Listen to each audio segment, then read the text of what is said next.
하나님 은혜 안에 있는 수동적 능력. 지난주의 말씀은 다른 것이 아니라 하나님의 은혜였습니다. 다윗의 이야기였죠.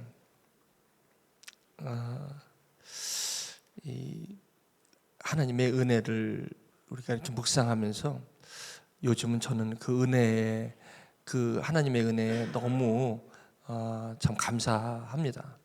왜냐하면 그 하나님의 은혜라는 것을 평상시에 이렇게 늘 알고는 있었지만 하나님의 은혜라는 것을 이렇게 깊이 묵상하다 보니까 참 그 깊이와 넓이와 높이가 참 남다르다는 것을 느낍니다. 하나님의 은혜는 먼저 제게 은혜가 되었던 것은 제가 시작하지 않았다는 것이었고요. 제가 하나님을 채 알기도 전에 하나님은 저를 기억했다는 그 부분이었습니다. 하나님이 시작하신 것이었고 하나님이 나라는 한 사람, 여러분이라는 한 사람을 기억하시고 그렇게 하나님의 자녀로 삼으신 그것이 참 은혜가 되었던 것입니다. 사도 바울도 그 고백이 지난주에 있었죠. 사도 바울은 하나님의 은혜를 본인이 열심으로 주님 앞에 하나님의 은혜를 말씀 가운데 잘 지킴으로 하나님의 은혜에 거하는 것으로 그렇게 알고 있었어요.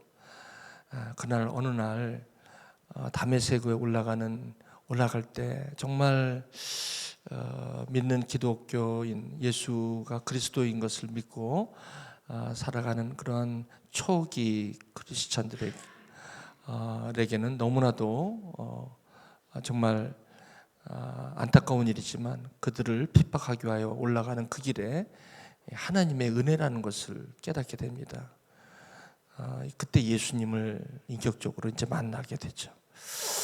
그때부터 사도 바울은 하나님의 은혜에 대해서 깊이 묵상하게 돼요. 자기가 가마리엘의 문화생으로서 정말 하나님의 말씀을 정말 자기가 모든 노력과 열심을 다해서 하나님의 말씀을 순종하려고 했던 그 사도 바울에게 하나님의 은혜는 사도 바울을 온전히 처음부터 다시 뒤바꿔 놓는 그런 귀한 시간이 되었습니다. 사도 바울은 훗날 그 은혜가 참 너무 기가 막혀서 그 은혜가 너무 생각하면 생각할수록 정말 귀해서 자기가 모든 사도보다 더 이방인의 사도로서 복음을 전한 일을 수고는 했지만 그것이 자기가 하였다는 이야기가 아니라 그렇게 모든 것을 많이 수고하였으나 그것이 이제 자기가 한 것이 아니라는 그런 고백을 하겠죠. 오직 나와 함께 하신 하나님의 은혜였다라고 그렇게 고백을 하는 것입니다. 이 사도 바울은 그래서 그 당시에 로마서 1장 17절에서 말씀이 있어요. 복음에는 하나님의 의가 나타나서 믿음으로 믿음에 이르게 하나니 기록된 바 오직 의인은 믿음으로 말미암아 살리라 함과 같으니라. 이 말씀을 받으면서 이 말씀 속에 깊이 있는 깨달음을 가져요. 여러분, 저도 하나님의 은혜를 이렇게 묵상하면서 정말 우리에게 하나님은 어떤 것을 원하실까? 하나님의 뜻은 무엇일까? 하나님은 나를 향한 하나님의 기대가 무엇일까? 특별히 여러분과 제가 삶이 공고하고 어렵고 낙심되고 낙담되고 절망될 때 특히 이러한 질문이 있을 수가 있어요. 하나님, 나에 대한 뜻이 무엇이길래 내가 왜 이런 힘든 일을 지금 겪어야 하나요? 왜 나에게 이러한 어려움이 있을까요? 이렇게 고백할 때가 많아요. 오히려 그럴 때 하나님께서는 저와 여러분에게 뜻이 뭐냐면 하나님 안에 쉬라는 거였어요. 수고하고 무거운 짐에서 쉬기를 원하세요. 여러분, 이 쉰다는 것은 신앙에서, 복음에서 너무너무 중요한 일입니다. 쉰다는 거. 그 쉰다는 게 뭐냐면 쉼의 반대는 열심이에요. 특히 사도 바울은 열심히 살았던 사람이에요. 복음을 위해서, 율법을 위해서 살았던 것이죠. 율법을 위해서 열심히 하다 보니까 율법주의가 돼버리고 말았던 것이죠. 그런 예수님께서 그런 자들에게 이제 쉬라는 거예요. 내가 평안을 너에게 주노라. 주님께서는 저와 여러분들에게 늘 초대하시는 게 쉬라는 거였어요. 평안하라는 것이었어요. 그것이, 그리고 그 평안과 쉼은 바로 예수와 함께 같은 예수님의 멍에를 쥐는 거였어요. 그것이 바로 쉰다는 거였습니다.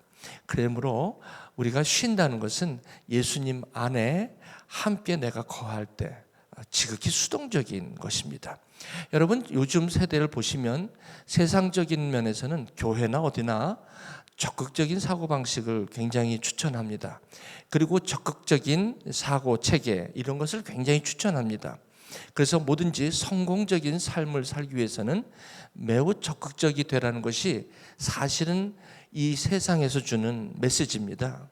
그리고 그 메시지가 교회 안에까지 들어와서 심지어는 모 교회에서는 굉장히 메가 처치, 큰 교회에서는 이 positive thinking, 이게 복음으로 선포되곤 합니다. Seven step to be positive, 이런 단어도 쓰고요. 그러니까 적극적인 삶을 살기 위한 7가지 단계, 이런 것들이 주일날 여기 단상에서 복음으로 복음인 양 선포되는 것도 사실입니다. 이것이 현재 저희 신앙에서 오는 많은 혼동이 있습니다. 저는 오늘 이 성경 전체를 이렇게 바라보면서 저와 여러분들에게 와닿는 이야기는 적극적이 되고 열심히 살아라. 그리고 사과나무 밑에 입을 벌리고 있는 것이 아니라 그 나무를 흔들어서 사과를 떨어지게 하라는, 어떻게 보면 그것이 저와 여러분들이 굉장히 와닿습니다. 그것이 세상에서 세상이라면 예수 복음 그리스도 밖에 있을 때 그때 들리는 소리가 그런 소리입니다. 그러므로 혹시나 저와 여러분들이 이렇게 신앙생활을 하시면서 삶을 살아가시면서 열심히 살아라, 적극적으로 살아라, 이런 단어들이 상당히 익숙해 있을 겁니다. 그러나 이상하게도 여러분 놀라실 것입니다. 오늘 복음의 말씀은 그것이 아닙니다. 수동적인 단어가 굉장히 부정적으로 들릴 만한 단어인데도 불구하고 성경은 처음부터 끝까지 수동적인 수동적인 능력이 복음이라는 사실을 아주 또렷하게 말씀하고 있다는 사실 앞에 저와 여러분들이 다시 한번 아이 오프닝, 와우, 이곳이 뭐야? 이렇게 느끼실 줄 믿습니다. 그래서 지난주 말씀을 보시면 예수님께서 제자들에게 기도를 가르쳐 주시는데, 기도의 내용을 주기도문을 볼 때 주기도문은 예수님께서 열심히 하라고 한 적이 없습니다. 기도를 위해서 무엇을 열심히 하라고 한 적은 없고요. 기도는 구하라는 것입니다. 하나님의 은혜를 구하고 받으라는 것입니다. 그것이 신앙생활이라는 것입니다. 여기 보시면 하늘에 계신 우리 아버지여 이름이 거룩히 여김을 받아주시옵소서. 구하는 것입니다. 나라가 임하시오며 뜻이 하늘에서 이루어진 것 같이 땅에서도 임하게 하여 주시옵소서. 구하는 것입니다. 그리고 뜻이 하늘에서 이루어진 것 같이 땅에서도 이루어 주옵소서. 구하는 것입니다. 그리고 오늘 우리에게 일용할 양식을 주시옵소서. 구하는 것입니다. 그리고 우리가 우리에게 죄 지은 자를 사하여 준 것 같이 우리의 죄를 사하여 주시옵소서. 구하는 것입니다.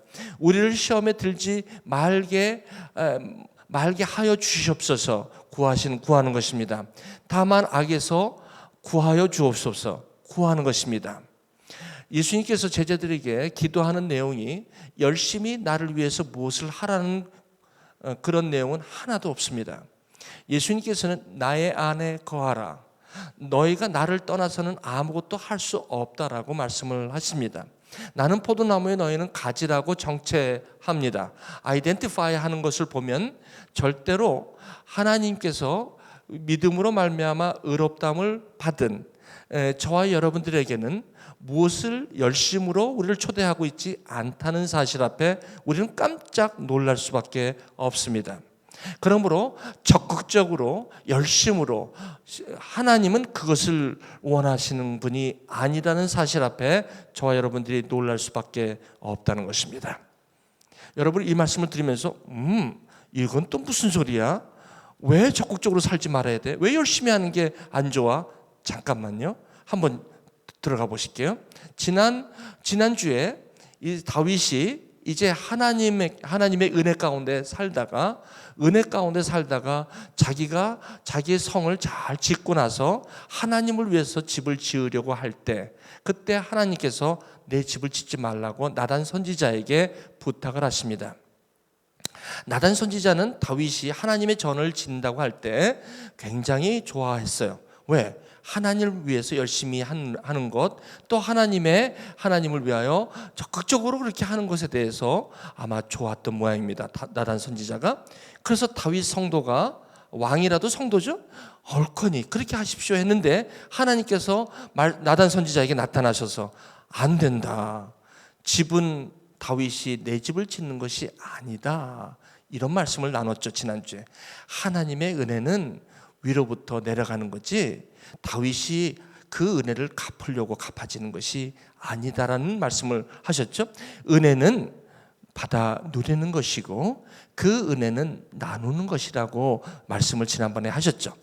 그러고 나서 나단 선지자가 그 얘기를, 다윗이 그렇게 열심히 하려고 하는 그 마음에 있는 데다가 찬물을 확 껴놓는 것처럼, 나단 선지자가 다윗 왕이요, 네, 하나님께 여쭤봤더니 하나님께서 하지 말랍니다. 아, 왜요? 그 집은 하나님이 당신을 위해서 지으시는 집이라고 합니다. 그게 무슨 말이에요? 은혜는 하나님께서 주시는 거지 그 은혜를 갚으려고 해서 갚아지는 것이 아니야. 그 은혜는 받아 누리게, 그 은혜는 누리는 걸세. 그리고 그 은혜가 있으면 그 은혜에 대한 찬양이 나오고 감사가 나오지, 그게 하나님의 전이 될 것이라고 말씀하는데 어떨까요? 그랬더니 다윗이 깜짝 놀라면서 그때 한 대 탁 맞은 것처럼 다시 무릎을 꿇습니다. 여러분, 이 수동적인 능력은 무릎을 꿇는 데서 나옵니다. 하나님을 하나님으로 인정할 때 나오는 능력이 이 수동적인 능력이에요. 이런 은혜를 많이 받고 정말 내가 무엇을 하겠다고 했던 그 다윗에게 왔던 한 가지 은혜는 하나님이 아니라, 내가 아니라 이제는 하나님이 나의 하나님이 되어주시고 하나님이 나를 위하여 집을 짓는다는 것을 알게 되었습니다. 그것이 지난주에 있었어요. 자, 근데 오늘 말씀이죠. 그 후에 그렇게 은혜를 받았어요. 깨달음을 받았어요. 그러고 나서 이제 다윗이, 여기 주어는 뭡니까? 여전히 다윗이죠. 예, 삶은 저와 여러분들이 사시는 거예요. 아무리 은혜로 산다고 해도 저와 여러분들이 삶을 살죠. 그러나 여기서 굉장히 중요한 복음의 아주 비밀이 여기 있습니다. 저는 오늘 여러분 모두가 이 비밀을 마음속에, 이 보배와 같은 비밀을 여러분들이 가져가시기를 아주 제가 축원드립니다. 여기 구후에 하고 다윗이 해놓고서 한번 보십시다. 다윗이 블레셋 사람을 어떻게 했다고요? 쳐서 항복을 받고 블레셋 사람 손에서 가드와 그 동네를 빼앗고, 여기까지 보면 누가 한 것 같아요? 누가 한 것 같아요? 다윗이죠. 네, 여기까지 보면 다윗이에요. 굉장히 조심해야 돼요. 내가 하는 것 같아요. 어떤 후에, 그 후에 하나님이 그렇게 은혜를, 깨달음을 주신 그 상황 속에서 다윗은 여전히 자기가 하는 거예요. 자, 보세요. 2절에도 또 모압을 치면 누가 쳐요? 다윗이 치는 거예요. 그렇죠? 모압 사람이 다윗의 종이 되어 조공을 바치죠. 3절에 그 소바왕 하닷 에셀의 유브라데 강가에서 자기 세력을 펴고자 할 때 다윗이 또 그들을 쳐서 하마까지 이르고, 조심해야 돼요. 3절까지 오면 누가 보더라도 다윗이 하는 거예요. 다윗도 자기가 한다고 생각할 거예요. 이쯤 되면 자기가 한다고 생각할 거예요. 보세요.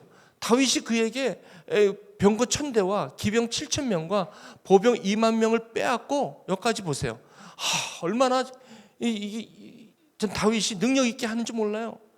자, 다윗이 그 병거 100대 말들만 남기고 그 외에 병거의 말은 다 발의 힘줄을 끊었다. 갑자기 여기서 발의 힘줄을 끊었다는 얘기가 나와요? 은혜 받았다는 거예요. 야, 이 다윗이 자기가 지금 이렇게 치고 이기고 빼앗고 이러면서도 다윗에게는 그 바로 전날 지난주 17장에 그 하나님을 전을 지켰다고 했을 때 받은 그 교훈이 그 수동적인 은혜, 그 수동적인 능력, 이것에 대한 확실한 깨달음이 있었던 거예요. 그러다 보니까 이 깨달음 속에 자기가 무슨 일을 해서 쳐서 빼앗고 이기고 윈 하는 이 동기가 바로 자기에 있었다는 게 아니라 여기 보세요. 죽이고 도우고 다 합니다. 그러나 다윗에게는 한 가지 이 능력이 있었어요. 지난주에 느꼈던 그 능력이 뭐냐면 다윗이 어디로 가든지 여호와께서 이기게 하셨다는 거예요. 이 수동적인 능력이 다윗에게 있었다는 거예요. 이 다윗이 쳐서 빼앗고 쳐서 치고 빼앗고 윈 세상에서는 잘한다 얼씨구나 잘한다 그냥 자기가 올라가죠. 올라가는데 다윗은 그 첫날 17장에서 내가 하나님의 이 전쟁을 해서 이 전쟁을 이기는 것이 수동적인 능력이라는 것을 반드시 알았기 때문에 다윗은 6절에 다윗이 어디로 가든지 여호와께서 이기게 하셨다는 거예요. 사랑하는 우리 교회 여러분, 저는 이 교훈이 보배입니다. 보배. 이 세상 모든 것을 다 주고도 살 수 없는 보배입니다. 복음은 수동적인 능력입니다. 복음은 절대로 이 다윗이 말의 힘줄을 끊는데요. 여러분, 전쟁에서 저 말 900마리 정도를 훈련시켜서 전쟁용 말을 만든다는 것은 굉장히 힘든 일입니다. 그런데 저 말의 힘줄을 900마리의 말을 그 막강한 전투력을 갖고 있는 그 말을 힘줄을 끊어버린다는 것은 전쟁용 말을 진말, 아무것도 힘이 없는 말로 바꿔버린다는 거예요. 이 얘기는 무슨 말이냐면 이 신명기 17장 16절에서 17절에 하나님께서 특별히 솔로몬에게 부탁한 게 있어요. 왕이 되면은 3가지만 주의해다오. 첫 번째는 병마를 많이 두지 마라. 두 번째는 아내를 많이 두지 마라. 세 번째는 돈을 많이 챙기지 마라.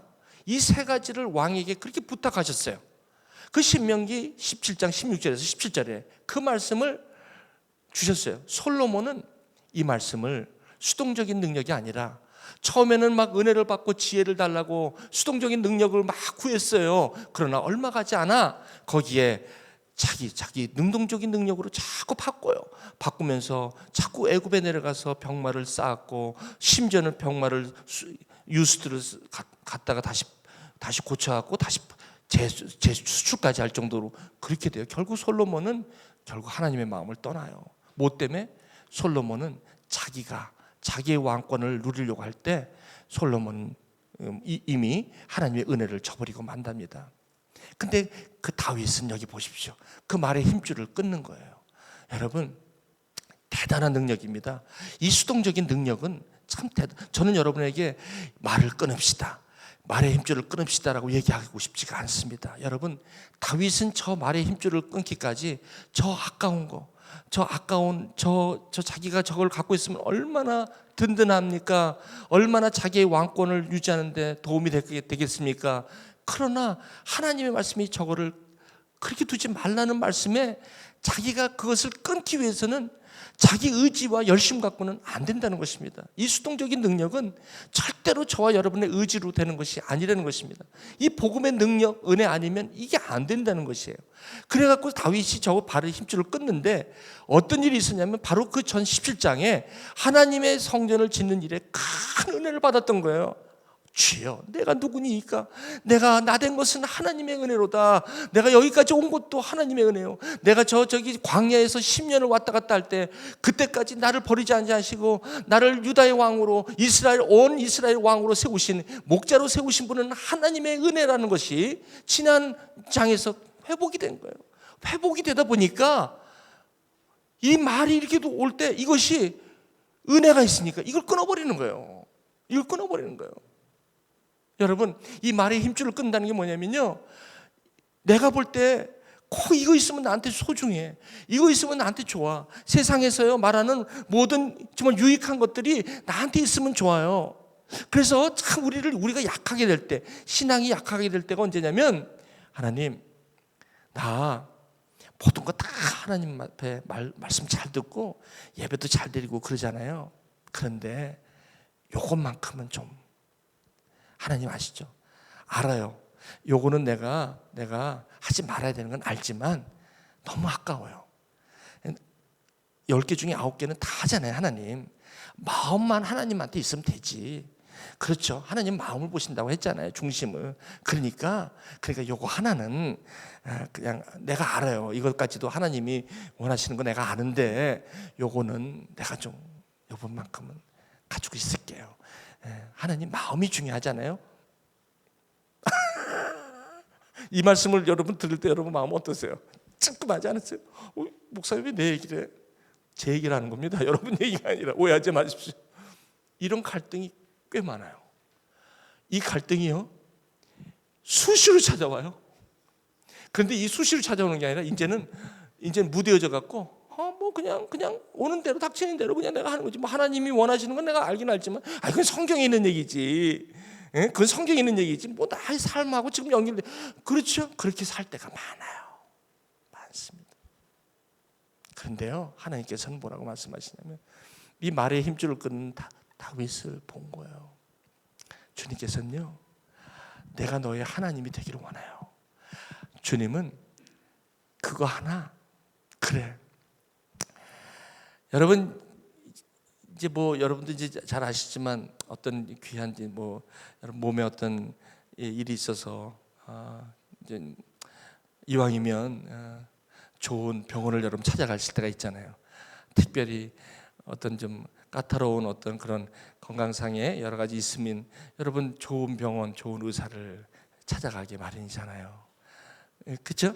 이왕이면. 그리고 경험이 많은 그런 의사나 또 이름이 있는, 좋아요. 저는 그게 굉장히 좋다고 생각을 해요. 그런데 오늘 이 말씀을 통해서 보는 것은 저에게 늘 여러분과 마찬가지지만 내가 나에게 소중하다고 생각하고 내가 그것도 있지만 이 말의 힘줄을 끝나는 것은 내 일을 하나님이 하게 하시는 거거든요. 이게 수동적인 능력이에요. 여러분, 아무리 내가 발버둥 치고 아무리 오늘 여기 에세이 쓴 누구 에세이를 썼는데 우리 강도현 형제님 여기 한번 보세요. 저는 이걸 보면서 이분이 여기서 여러분 아시잖아요. 여기서 얼마나 많은 오랫동안 그 가족이 있는데 그 예쁜 딸과 아내는 한국으로 보내고 여기서 공부하면서 여러분 한 3개월이 될 줄 알았던 그 세월이 벌써 1년이 훌쩍 넘고 2년째 되면서 얼마나 많은 그 가운데서 하나님의 은혜를 깊이와 넓이를 생각하면서 이분이 깨달은 마지막 고백을 여기 한번 보십시오. 저는 이것이 그냥 넘어가지 않아요. 이게 삶이라는 거예요. 하나님께서 왜 이렇게 여기 보시면 그러나 주님께서는 이미 나의 모든 것을 아심에도 나를 의롭다 여겨주시며 나를 대신해 주기까지 하셨습니다 뿐만 아니라 나의 하찮은 소망의 길을 다니엘의 세 친구와 함께 불길 속에 다니셨던 일과 같이 여기시고 통행하여 주십니다. 이제 이미 모든 것을 아신 주님께 나의 모든 어려운 상황과 외로움, 억울함, 힘듦의 감정들을 모두 털어놓고 맡길 수 있습니다. 말의 힘줄을 끊을 수 있습니다. 이제 끊을 수 있다는 거예요. 기가 막혀. 그 힘든 눈물과 그 힘든 세월들을 통해서 하나님 왜 나를 여기까지 이렇게 인도하십니까? 라고 할 그때 이제 하나님의 때가 된 거죠. 이때 주어진 거예요. 이때 말의 힘줄을 끊는 거 보십시오. 여기 보세요. 나의 모든 어려운 상황과 외로움, 억울함과 힘든 감정들을 모두 털어버리고 맡길 수 있습니다. 이 맡긴다는 게 힘줄을 끊는다는 거예요. 이제는 내가 할 것이 아니라, 이제는 내가 사는 것이 아니라 내 안에 그리스도가 사는 것이라. 내 안에 그리스도가 사는 것. 하나님이시여, 하나님이시여, 주는 나의 하나님이시로다. 나의 몸과 마음, 주를 갈망하며 이제 주께 고백하는 말, 여호와는 나의 힘이요. 이 고백을 하기까지 여러분 얼마나 귀한지 몰라요. 그래서 지난 1년 동안 안 풀린 게, 지난 1년 동안 고통과 눈물 가운데 있는 것이, 그 다윗이 17장에 그 하나님을 향한 그 성전을 짓겠다는 것에 대한 그 나단 선지자의 그 말씀에 자기가 처절하게 내가 할 것이 아니라 하나님이 나를 위해서 일하신다는 사실을 고백할 수 있는 그 고백이 될 때 말의 힘줄을 끊는 것입니다. 우리 형제는 말의 힘줄을 끊는 거예요. 여기에 이렇게 나옵니다. 나를 위해 나의 고난을 대신 짊어지시고 목숨을 버리신 분이 있음을 가슴속에 새기며 나는 강하고 담대하게 어떤 길을든 걸을 수 있습니다. 주님과 함께 다시 새로운 꿈을 꿀 수 있습니다. 그 무엇과도 바꿀 수 없는 신령한 자가 되어 믿음의 선한 싸움을 싸울 수 있습니다. 오, 모든 것을 주신 주님, 오, 모든 것을 주신 주님, 언제 어디서나 그 무엇이 뭐라 하든 나는 주의 것임을 잊지 마소서. 어디 계셔 이분? 저기 자기가 썼으니까 여기다 자기가 쓴 거니까 읽어도 되겠죠? 저 고백을 하기까지, 저기 쉬운 고백입니까? 저기 말의 힘줄을 끄는 거예요. 이제 no longer who I am, 내가 더 이상 내가 아닙니다. 나는 주님 없이는 못 삽니다. 이제 그 고백이 한국에 가서도 변치 말기를 주님의 이름으로 축원합니다. 어디로 가시든지 여호와께서 우리 형제님을 이기게 하게 하십시오. 말의 힘줄을 끊으십시오. 유혹이 올 때 이거 있으면 나한테 좀 도움이 될까? 이거 있으면 내가 나에게 도움이 될까? 그것을 끊으시라는 것입니다. 그것을 끊는 것은 누가 합니까? 하나님이. 너의 명철과 너의 지식을 의지하지 마라. 하나님이 너의 길을 지도하시리라. 믿으십니까? 이 고백이 오늘 이 다윗에게 주어진 것이에요. 다윗은 이 말의 힘줄을 끊습니다. 여러분, 저는 이 말의 힘줄을 끊는 것이, 이전에 다윗이 은혜가 없이 끊으면 이거 스트레스 받아요. 이건 은혜에 대한 반응이지 율법에 대한 반응이 아닙니다. 여러분 아시죠? 말의 힘줄을 끊는다니까 여러분 은혜도 없는데 자꾸 가갖고 그냥 말의 힘줄을 끊겠다고 내가 그냥 그 한두 번 하다가 실족해 버리십니다. 그러니까 여기서 말의 힘줄을 끊는다는 것은 그냥 가셔서 그냥 막 마음에도 없는 걸 막 하라는 게 아니라, 저 말의 힘줄을 끊기까지 하나님의 은혜가 저와 여러분 삶에 풍성할 때, 이때 일어나는 일입니다. 이때 일어나는 고백이죠. 그래서 어떨 때는요 이래요. 말의 힘줄을 끊지 않을 경우는 어떻게 합니까? 좋은 병원, 좋은 의사, 이 한국에서 이 분야의 대가가 누구야? 리스트를 쫙 뽑으면 쫙 나와요. 그냥 나와. 이름 아주 요즘은요 의사 얼굴까지 딱딱 나와. 그리고 그분이 몇 년 경력인지 다 나와요. 어떤 분야는 여기 그 정도로 잘 나와 있어요. 그러면 그 의사한테 시술 받기 위해서 어떤 방법이든 다 할 수 있어요. 쉽게 말씀드리면 그냥 할 수 있어요. 여러분이 갖고 있는 900마리의 아주 잘 길든 그 말을 사용할 수 있어요. 여러분 인맥을 사용하든 거나 여러분이 갖고 있는, 여러분 알고 있는 이런 거 동원하면 당장 할 수 있어요. 그런데 하나님께서 그렇게 하는 게 아니라는 거예요. 하나님의 방법으로 하는 거예요. 하나님이 만나게 해주시는, 하나님이 그 일을 감당하도록 하라는 거예요. 그래야만 은혜를 체험한다는 거예요. 이것이 고치는 데 문제가 있는 게 아니라, 치료하는 데 문제가 있는 게 아니라, 이것을 통해서 하나님의 은혜를 깨닫게 한다는 거예요. 너무나 은혜롭지 않습니까? 저는 그런 깨달음을 받게 돼요. 이거 고백입니다. 여러분, 제가 미리 갈게요. 내가 무엇을 하든지 지금까지 아브라함이 99세 때 고백한 거예요.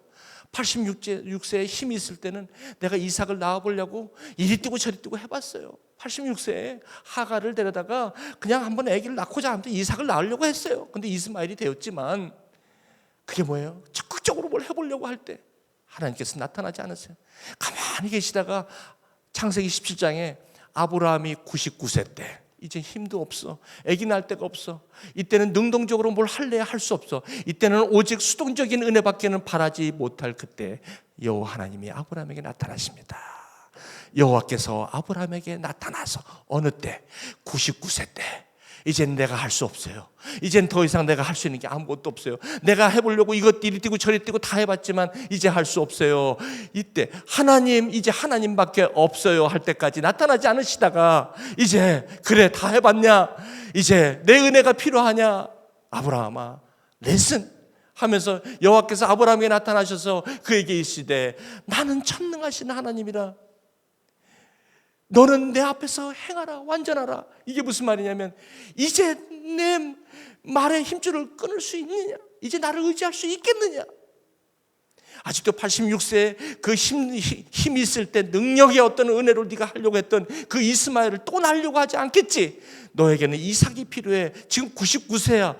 너가 할 수 있겠니? 없어요. 그렇지, 나는 너의 전능하신 하나님이야. 내 앞에서 행하여 완전하라. 이 뜻은 뭡니까? 이제 너의 말에 힘줄을 끊을 수 있겠느냐? 나를 의지할 수 있겠느냐? 아브라함아. 그랬더니 아브라함이 거기서 엎어지는 거예요. 이 위대한 수동적인 능력, 여러분, 복음은 이겁니다. 바로 복음은 하나님의 위대함 앞에 내가 무릎을 꿇는 다윗처럼, 내가 여기 하나님의 그 위대함 앞에 아브라함이 엎드리는 것처럼 수동적인 능력입니다. 그에게 말씀하여 주님께서 무릎을 꿇었을 때 그때 말씀하십니다. 보라, 내 언약이 너와 함께 있을 것이다. 내가 너를 여러 민족의 아버지가 되게 할 것이다. 여러분, 이게 신앙의 본질이요, 비밀인 것입니다. 여러분 믿으십니까? 이분, 이 위대하신 주님을 저와 여러분의 삶 속에 여러분 누리십니까? 그래서 사도 바울은 나중에 이렇게 얘기해요. 자기가 열심히 살았던 사도 바울이 이제는 내 안에서 행하시는 일은 하나님이시라고 그래요. 다윗이 윈윈윈 했지만 결국은 하나님이 이기셨다는 고백이 있는 것처럼 사도 바울도 자기 안에서 역시 행하시는 이는 하나님이셨다고 고백하는 거예요.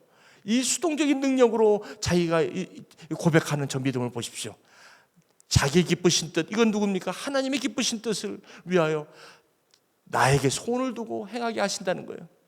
이것이 너무나도 하나님, 나는 여전히 나를 인도하신 분은 하나님이라 하시는 것입니다. 하나님이 행하신다는 것입니다. 누가 합니까? 내가 하지만 결국은 내 안에 하나님께서 하신다는 것입니다. 그러면서 마지막으로 사도 바울이 이 위대한 수동적인 능력, 이 복음을 고백하는데 이게 무슨 말입니까? 내가 공핍도 하고 내가 어떤 형편든지 나는 자족할 수 있어요. 왜냐하면 그 형편이 나를 움직일 수 없다는 것입니다. 나는 비천에 처할 줄도 알고 풍부에도 처할 줄도 알고 모든 일에 배부르고 배고픈 거 다 경험해봤다는 거예요. 그러나 나는 일체의 비결을 배웠다. 말의 힘줄을 끊는다는 게 무슨 뜻인지를 나는 알았다. 그 결과를 들어보십시오. 바로 13절. 내게 능력 주시는 자 안에서 내가 모든 것을 할 수 있느니라. 이것이 복음입니다. 이것이 저와 여러분들에게 주신 하나님의 보배인 것입니다. 여러분, 저와 여러분들이 하지 말라는 것이 아닙니다. 저와 여러분들이 하는 것은 무엇입니까? Let my God do for me, 이런 뜻입니다. Let my God do for me, for my life, 이런 말입니다. 나의 인생을 위해서 하나님이 내 일을 하게 하시오. 이것이 수동적인 복음의 능력인 것입니다. 여러분, 이건 역설적인 것입니다. 여러분, 이 복음의 내용은 맞지 않습니다. 이 세상 인본주의와 절대 맞지 않습니다. 모든 사람들은 열심히 해. 누가 너 밥 먹여줘? 네가 열심히 해. 하나님도 네가 열심히 할 때 너를 봐. 거짓말입니다. 속지 마십시오. Don't be deceived. 그건 복음이 아닙니다. 성경 처음부터 끝까지 다 보십시오. 절대 넘어가지 마십시오. 그게 아름다운 소리로 들릴지 모르겠습니다. 그것이 맥센스하게 들릴지 모르겠습니다. 그러나 성경은, 복음은 절대 그렇지 않습니다. 내가 나된 것은 하나님의 은혜라고. 여러분, 많은 유튜브에 많은 설교들이 뜨고 많은 다른 교훈들이 범람하고 있는 그 가장 커먼한 티칭이 뭔지 아십니까? You will be successful. 당신은 성공할 것이라는 것입니다. You will be good. 당신은 좋게 될 것이라고 합니다. 뭡니까? 그러므로 당신은 이러이러한 방법을 따라가시라고 합니다. 그것이 세상 티칭입니다. 여러분 보십시오. 전부 그렇습니다. 속지 마십시오. 복음은 하나님의 은혜 안에 거하라. 그리고 나로 하여금 너와 함께 fellowship and partnership, 동행하기를 원한다. 그것이 하나님이 저와 여러분을 향한 뜻이요, 하나님께서 저와 여러분들을 구속하시고 구원하신 하나님의 선하신 뜻인 것입니다. 이것이 성경의 처음부터 끝까지 일관되는 하나님의 음성입니다. 그러므로 여러분, 하나님의 은혜 안에 거하십시오. 그리고 그분이 여러분과 저의 삶을 누리게 하십시오. 그래서 저와 여러분들은 해야 할 게 한 가지 있습니다. 에레미야가 그 당시에 모든 사람들이 다 좋은 설교를 하는 그 설교자를 따라갔습니다. 쉽게 말하면 적극적이 되십시오. 적극적으로 되면 여러분 성공할 것입니다. 여러분들은 하나님이 여러분을 축복하실 것입니다. 이런 식으로. 그런데 그때 에레미야는 하나님께 받은 에레미야는 그렇게 하지 않았습니다. 에레미야는 하나님의 말씀을 전했습니다. 하나님의 은혜를 전했습니다. 돌아오라, 돌아오라. 하나님이 당신의 하나님, 이스라엘 하나님을 의지하라. 하나님을 이렇게 돌아오라고 계속 얘기합니다. 그러나 모든 사람들은 에레미야를 버립니다. 왜? 그 당시에 모든 것이 당신들은 이렇게 하면 될 것이다. 바벨론이 바로 코앞에 와 있는데도 불구하고 사람들은 그것을 이해하지 못합니다. 사람들은 거기서 다시 자기네들의 어떤 그 은혜를, 다른 은혜를 강구하고 있을 그때 에레미야는 끝까지 이것을 감당하는 것을 보십시오. 결국 에레미야는 감옥에 들어가기도 하고 또 핍박을 받기도 하지만 하나님께서 에레미야 편에 서십니다. 에레미야는 꾸준히 끊임없이 그 수동적인 능력, 내가 여기 있는 것은 내가 하는 것이 아니라 나를 위해 십자가의 대속으로 나를 위해 돌아가신 그분을 위해 사는 것이라는 철저한 수동적인 능력, 이제는 내가 사는 것이 아니라 내 안에 그리스도가 사는 것이다. 이제 내가 육체 가운데 사는 것은 나를 사랑하사 자기 몸을 버리신 하나님의 아들 그 은혜, 그 믿음 안에 거하는 것이다. 그 사는 것이다라고 고백하며 사도 바울은 그 삶을 멋있게 주님 앞에 드리고 하나님 앞에 쓰는 거 여러분 보셨지 않습니까? 사랑하는 교회 여러분, 지금 여러분들 내가 이것을 말들을 많이 모으십니까? 지금 돈을 많이 모으십니까? 그거 다 소용없습니다. 주님 말씀, 오직 내 안에 거하라. 그거 다 끊으십시오.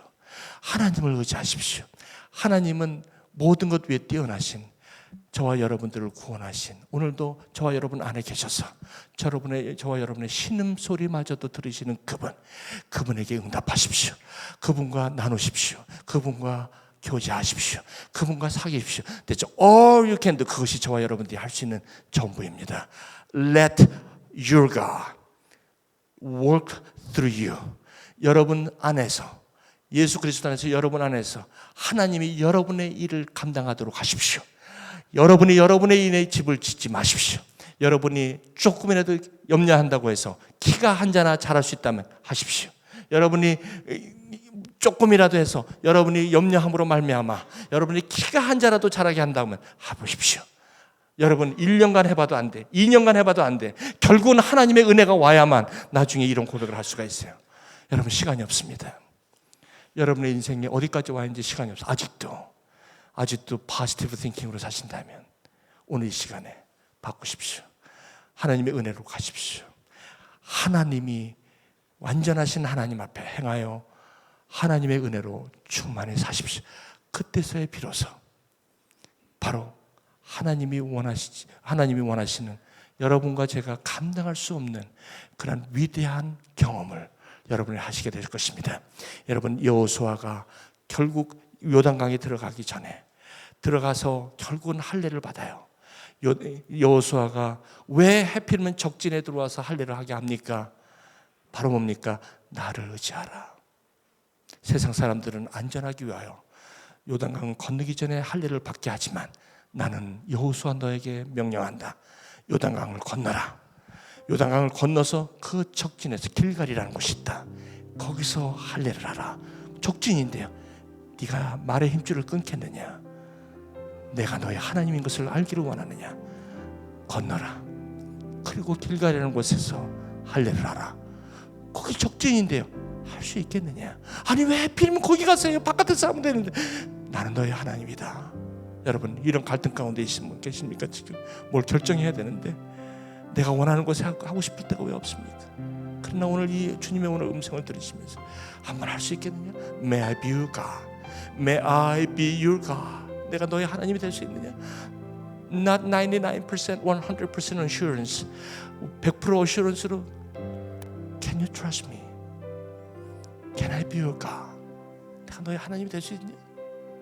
I want to be. 난 너의 하나님이 되고 싶다. I need your faith. 보이지 않아서 그래요. 알아요. 여기서 나온다 아는데 실제 삶을 던지려니까 아직도 내가 불안해서 그래요. 알아? 알지. 그래서 내가 여러 가지 증거로 보여주는 거야. 그래서 이렇게 고통스러운 일도 있었던 거야. 그런 절망과 이런 힘든 일이 왜 있었어? 바로 나 하나님, I want to be your God. 내가 너의 하나님이 되고 싶어. 그런 일을 내가 허락한 것이 아니라 그런 일이 있는 것도 그 안에서 하나님의 은혜를 깨닫게 하려는 거야. 그것을 해결하려고 하지 마. 그 안에서 나의 하나님, 그 하나님의 은혜를 깨달았으면 좋겠어. 그 일을 원망하지 마. 그 일이 오히려 도움이 될 거야. 그 일이 저 여러분의 삶에 유익이 될 거야. 사랑하는 교회 여러분, 오늘 여러분 삶 속에 이런 갈등이 있으십니까? 한번 하나님 앞에 홈런을 쳐보시지 않겠습니까? 하나님의 높고 위대하심을 한번 찬양해 보지 않으세요? 주 예수보다 더 귀한 것 없네. 이 세상 그 무엇과도 바꿀 수 없네. 여러분, 우리 하나님이 이걸 기다리세요. 저와 여러분들의 말의 힘줄을 끊는 다윗처럼. 그래서 이렇게 고백하면 안 될까요? 내게 능력 주시는 자네 내가 모든 것을 할 수 있어. 힘드시지만 이 위대하신 주님을 한번 오늘 마음속에 여러분 한번 고백하시면, 그래서 여러분이 지금까지 경험하지 못했던 그런 위대한 하나님의 은혜와 사랑을 한번 듬뿍 담아가시길 바랍니다. 그동안 많이 힘드셨죠? 이제 거기서 자유하시기 바랍니다. 그렇게 살고 싶어요. 저도 솔직히 말씀드릴까요?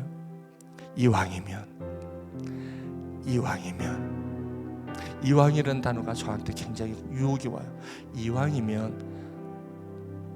근데 저희 아내에게 그래요. 우린 순리대로 하지 말고, 세상은 순리대로 하라고 그래. 근데 우리는 하나님의 법대로 하자. 하나님의 은혜대로 하자.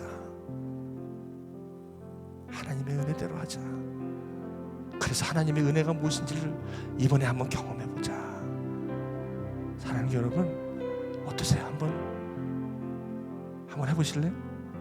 이 찬양 부르시면서 하나님 마음을 한번 이렇게 주님 앞에 찬양으로 고백을 한번 드리겠습니다. 나 하나님 이렇게 살고 싶어요.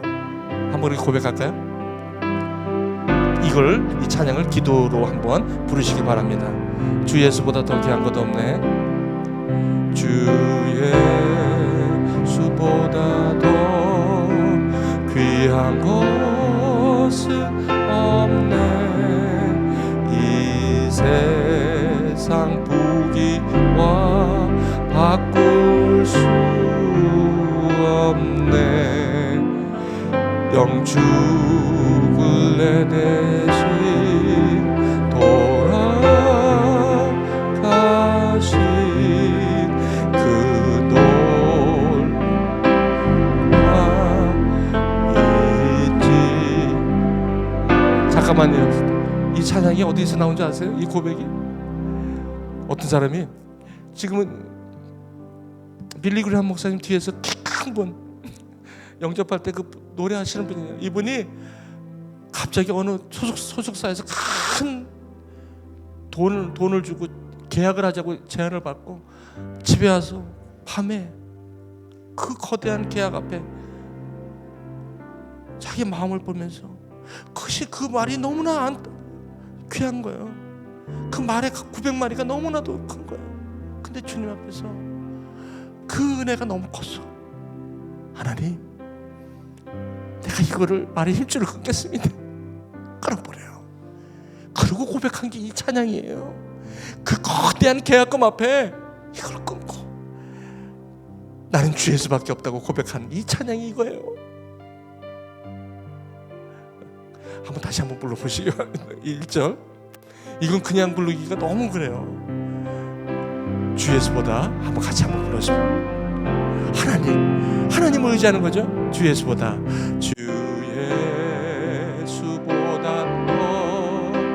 귀한 것은 없네.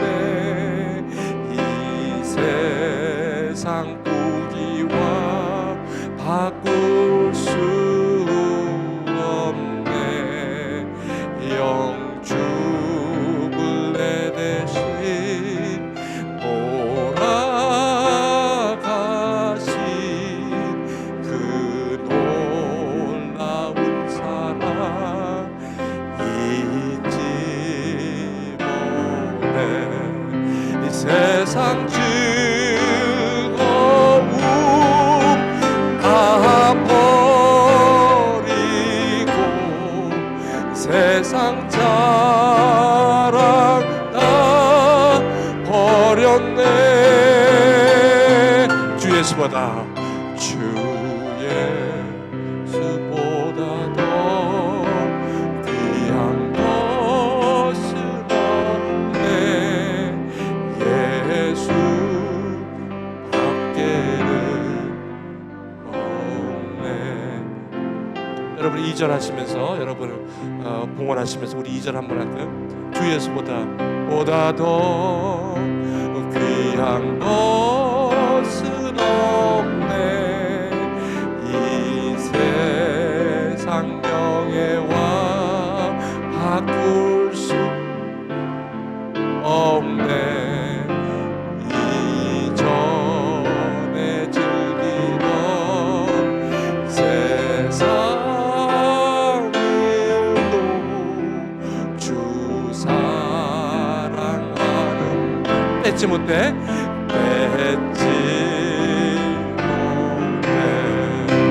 세상 즐거움 다 버리고 세상 자랑 다 버렸네. 주 예수보다 더 귀한 것은 없네. 예수 밖에는 없네. 기도하시겠습니다. 하나님, 큰 계약금 앞에서 정말 900마리 1000마리에 정말 나를 유혹할 만큼 그런 거 앞에서 주님이 그것보다도 나에겐 더 소중한 분이라고 고백할 수 있는 그 위대한 수동적인 복음의 능력, 그것이 저에겐 더 귀합니다. 주님,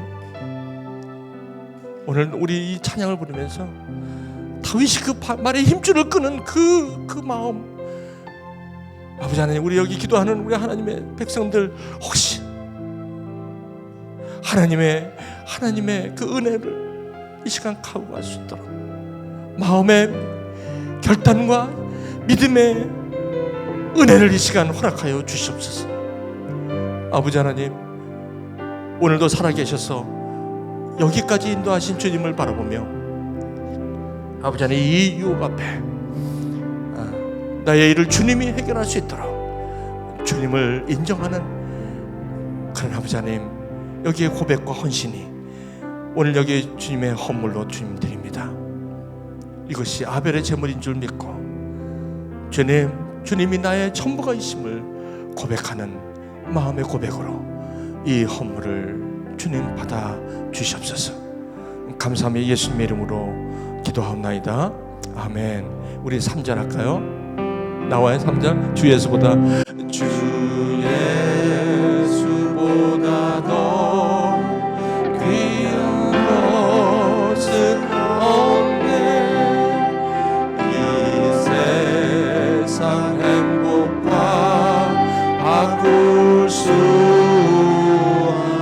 자, 일어나셔서 이 찬양 한번 부를까요? 그리고 예배 마치겠습니다. 음과 핍박이 몰려와도 주 섬기는 내 맘 뺏지 못해. 세상 즐거움 다 버리고 세상 자랑 버렸네.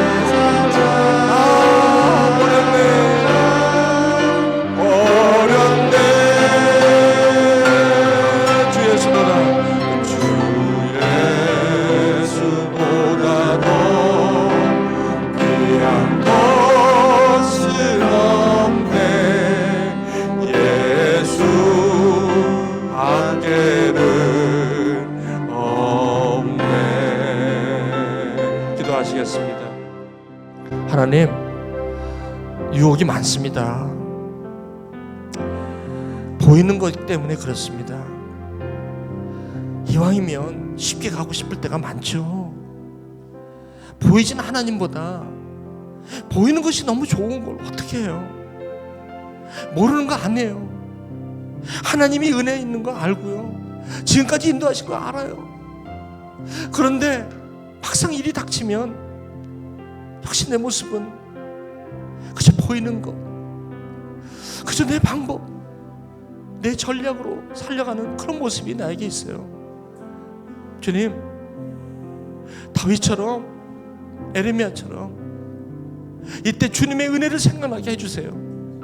그래서 주님이 내 일을 감당하도록 하게 해주세요. 주님이 나의 일을 할 수 있도록 나의 마음, 이 말의 힘줄을 끊을 수 있도록 하나님 우리에게 힘 주시고 능력 주시고 믿음을 주시옵소서. 특별히 어려울 때, 특별히 고난이 있을 때, 특별히 낙심하여 지푸라기라도 잡을 수 있는 그때, 특별히 내가 약할 때 주님이 강함이 되게 하여 주시옵소서. 나를 붙들어 주시옵소서.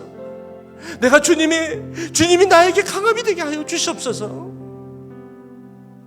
그래서 내가 과거에 느끼지 못했던 그 하나님의 은혜를 풍성하게 누릴 수 있도록 하나님 나를 이 시간 불쌍히 여겨주시고 우리를 주님의 은혜 가운데 붙들어 주시옵소서. 지금은 우리 주 예수 그리스도의 은혜와 하나님 아버지의 극진하신 사랑하심, 성령의 교통하심이 아버지 하나님 보이지 않는 것이지만 이 약속의 믿음으로 붙잡고 그 하나님의 은혜에 나의 삶을 온전히 맡기고 주님이 나를 위하여 일을 하신다는 그런 수동적인 복음의 능력 앞에 아버지 하나님 우리의 삶을 드릴 것을 오늘도 결단하고 결심하며 오늘도 우리 삶 속에 지금 일어난 낙심과 정말과 모든 어려움 가운데 있더라도 오늘 찬양처럼 주 예수보다 더 귀한 것 없다고 고백하는, 그래서 그런 삶을 살기를 원하는 우리 사랑하는 성도님 한 사람 한 사람 머리 위에, 그리고 앞으로 다가올 새 가정으로 꾸려지는 또 새로운 가정을 위해, 그리고 이곳에서 이제 장막을 떠나 샌프란시스코로 가는 그런 새로운 가정을 위해 지금부터 영원토록 함께 하시기를 성부와 성자와 성령의 이름으로 간절히 축원하며 기도합나이다. 아멘.